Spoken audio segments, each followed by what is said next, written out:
Spy news, शोध सत्याचा। महाराष्ट्र आणि कर्नाटक सीमा भागात खिद्रापूर पार्किंग बोलीची एकच चर्चा। 12,13,000 उच्च की बोलीने खिद्रापूरच्या विकासात भर। दादाखान मोकाशी यांनी घेतली उच्च की बोली। खिद्रापूर येथील सन 2026-27 सालासाठीचा वाहनतळ लिलाव अत्यंत चुरशीच्या वातावरणात पार पडला। या लिलावात दादाखान मोकाशी यांनी 12,13,000 रुपयांची सर्वोच्च बोली लावत त्यांनी बोली जिंकली। या वाहनतळाचा ठेका मिळवण्यासाठी 6 इच्छुकांनी अर्ज दाखल केले होते।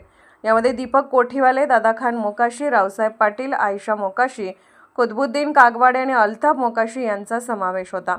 मला काही लाभ होऊ दे अथवा लखलाभ होऊ दे याचा मी विचार करत नाही, असे मनाशी चंग बांधून खिद्रापूर येथील दादाखान मोकाशी यांनी तिसऱ्यांदा ग्रामपंचायत पार्किंगची 12,13,000 उच्चांक बोली धरून सगळ्यांच्याच भुवया उंचावल्या आहेत।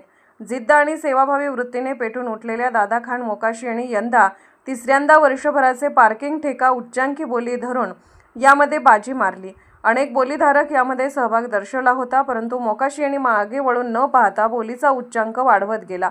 मला वर्षभरात यातून नफा किती मिळतो यापेक्षा मी मोकळाच आहे आणि या गावचे काही देणे लागतो, या मातीचे देणे लागतो आणि गावच्या विकासासाठी मी हा निधी वाहन पार्किंगमधून मिळवून देतो।